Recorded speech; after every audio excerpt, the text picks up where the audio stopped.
저는 이 정책의 커뮤니케이션 자체가 조금 잘못됐다. 방식의 차이가 저는 조금 중요하다라고 생각을 해요. 거기까지인 거예요. 부담이 없구나. 그 다음이 없는 거죠. 여러분, 오랜만에 제가 우리 서울시 의원님들을 만나게 됐는데요. 안녕하십니까? 네, 안녕하세요. 소개 한번 해주시죠. 예, 안녕하세요. 저는 현재 서울특별시의회 저출생 인구절벽 대응 특별위원회 위원장으로 일하고 있는 박춘선입니다. 예. 네, 저는 서울시의원 이효원이고요. 현재 저출생 인구절벽 특별위원회 위원으로 활동하고 있고 또 이제 문화체육관광위원회에서 의정 활동하고 있습니다. 그러면 굉장히 현실을 많이 접하셨을 것 같은데 사실 저출산 인구 절벽 대응 특별위원회거든요. 이 안에 모든 게 다 함축돼 있는 것 같거든요. 어떻게 운영하고 있고 그동안에 어떤 활동들을 좀 하셨는지 굉장히 궁금합니다. 저희 특위에서는 이제 2023년도 7월에 특위 활동 시작을 했고요. 그 처음에 과제로 이 산모 건강관리 그런 부분에서 그 주제 토론을 했고, 그런 것이 이제 첫째 출산을 해서 그 경험이 좋아야 둘째도 이제 출산이 연결이 될 수 있는 기대치가 있는 거거든요. 그렇기 때문에 첫 아이라도 출산을 하게 되면 정책이 그런 부분에 있어서 건강관리라든가 산후라든가 그런 부분에 있어서 좋은 정책으로 좀 곁에 있어야 된다. 그래야지 둘째 아이의 긍정적인 기대치도 있다라는 거에서 출발을 해서 처음에는 그 토론을 했고요. 이제 두 번째는 청년 저출생, 그러니까 솔직 토크쇼를 좀 해봤어요. 근데 이제 저출생의 인식 문제에서 굉장히 현실적이에요. 그랬을 때 청년들이 말하는 저출생의 해결 과제로 고용, 일자리 창출. 그리고 얼마 전에 또 토론회에서 마친 거, 이제 저출생 굉장히 중요하죠. 대응도 중요하죠. 기업에서도 민간 거버넌스 형태로 해서 같이 기업하고 정책하고 이런 그 현장하고 같이 그런 것들이 같이 이제는 굴러가야 된다. 그랬을 때 기업에서의 유연한 근무제라든가 그리고 이제 일가정 균형에 따른 지원이라든가 그러한 것들이 현장에서부터 제대로 작동이 될 수 있을 때 뭔가의 변화가 있을 것이다 라는 이제 토론회를 마쳤습니다. 그리고 우리 의원님께서는 이제 그 활동을 같이 했지만 또 의원님이 보는 활동은 또 다른 게 또 있을 거거든요. 네, 말씀해 주시죠. 저는 일단 특히 활동에서도 이제 서울시에서 어떤 저출산 관련해서 어떤 정책들을 하고 있는지 저희가 또 집행부랑 이렇게 대화를 해봤었는데 거기서 제가 조금 많이 이렇게 눈여겨봤던 부분은 이제 아무래도 소득 기준 이런 것들이 있다 보니까 제 또래 제 나이가 이제 30 후반대가 이제 들어가거든요. 그러다 보니 제 또래 여성들 같은 경우에는 벌써 이미 사회생활을 한 8년에서 10년 정도 한 친구들이에요. 근데 이 친구들에게 너 만약에 국가에서 1억 준다라고 하면 애 낳겠냐라고 물어봤는데 친구들이 다 아니.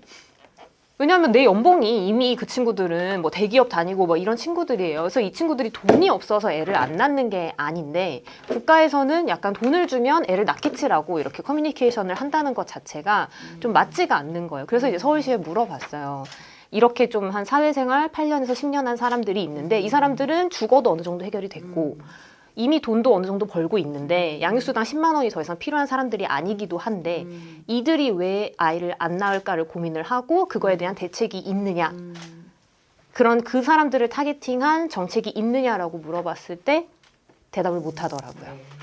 그래서 이제 그런 부분들을 조금 우리가 해결해 나가야 된다라는 부분을 이제 좀 지적을 했었고 저까지만 하더라도 뭔가 나의 삶에 대해 있어서 뭐 포기를 해야 되는 것들 이런 것들을 되게 고민을 많이 했는데 20대 친구들은 내 삶뿐만 아니라 이 태어날 아이의 삶에 대해서도 고민을 하고 있더라고요.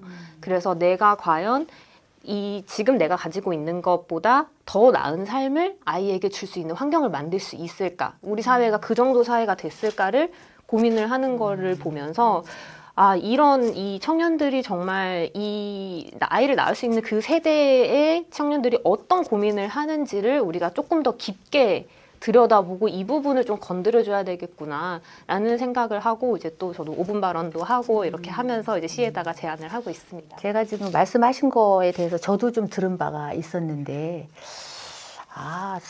왜 사람들이 서울에 살려고 하는가를 알았습니다. 이렇게 의원님들이 남다르셔서 그러지 않을까.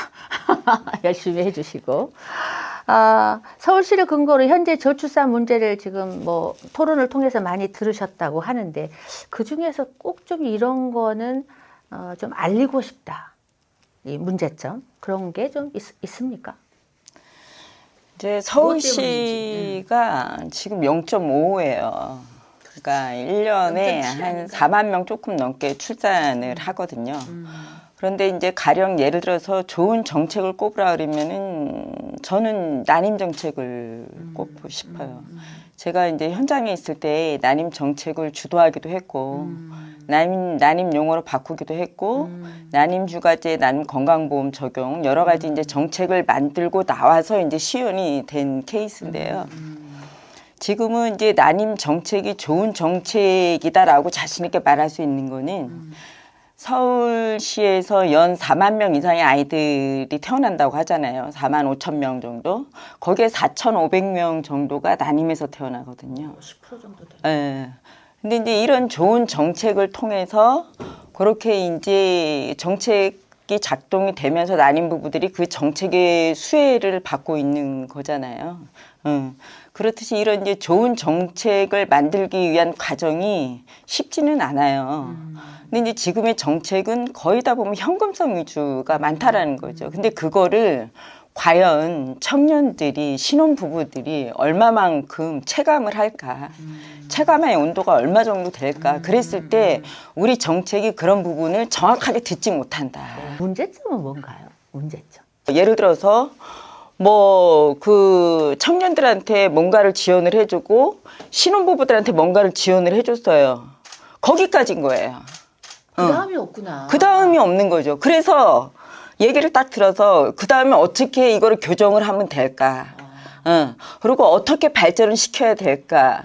그런 거에 대한 고민이 아직은 덜 되어 있다. 말씀해 주십시오. 그래서 향후에는 그런 고민을 우리가 좀 충분히 해서 네. 뭔가 만족도를 끌어올리고 현장에서의 성과를 좀 도출해내야 되지 않겠느냐. 그런 생각이 듭니다. 예. 네, 저는 이제 서울시에서 정말 많은 생애 주기별 그 대책들을 많이 만들어내고 있거든요.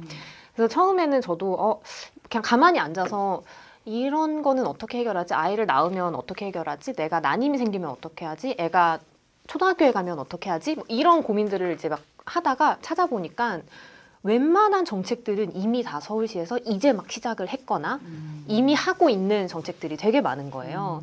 근데 왜 이게 도대체 와닿지 않았을까? 나는 왜 이거에 대해서 몰랐을까라는 고민이 되더라고요. 그래서 보니까 내가 직접 가서 열심히 찾아가지고 하면 뭔가를 얻어낼 수는 있어요. 뭐 그게 소득 기준에 걸릴 수는 있을지언정 무언가 서울시는 하고 있는데 저는 이 정책의 커뮤니케이션 자체가 조금 잘못됐다. 왜냐하면 지금 청년들이 왜 아이를 안 낳느냐라고 고민을 했을 때 사실 그 기저에는 저는 불안이라는 감정이 자리 잡고 있다라고 생각을 하거든요. 왜냐하면 뭐 지금 그 주택 문제가 문제다. 뭐 주택이 너무 비싸서 그렇다. 아니면 청년들이 돈이 별로 없어서 그렇다. 다 맞기는 하죠. 근데 청년 나이에 집이 없고 돈이 없는 건 너무나 당연한 거예요. 근데 우리나라 청년들만 겪는 게 아니라 외국에 있는 청년들도 집값 더 높아요. 뉴욕에 사는 친구도 더 높아요. 캐나다도 마찬가지고.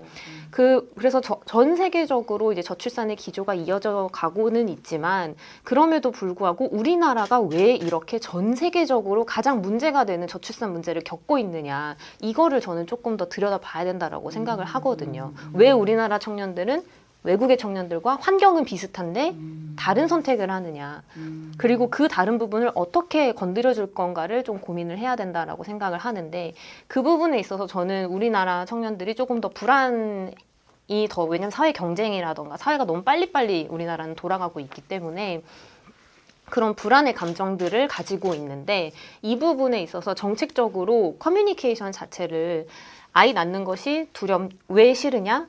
무엇이 두렵냐? 이거 두려울 때는 이런 식으로 우리가 해결해 주겠다. 예를 들어서 돈을 만약에 주더라도 이렇게 돈을 줌으로써 당신이 걱정하고 있는 이 부분을 해결해 드리겠습니다. 까지가 나와야 되는데 돈을 줄 테니까 나와 보시던가요. 집 뭐 이자 이렇게 할 테니까 뭐 그러니까 그 커뮤니케이션 자체가 물론 이게 방식의 차이가 저는 조금 중요하다라고 생각을 해요. 아무리 좋은 정책이 있다고 하더라도 이게 정책 수혜자들의 마음에 와닿아야 되는데 그 커뮤니케이션이 조금 부족하지 않나. 그러니까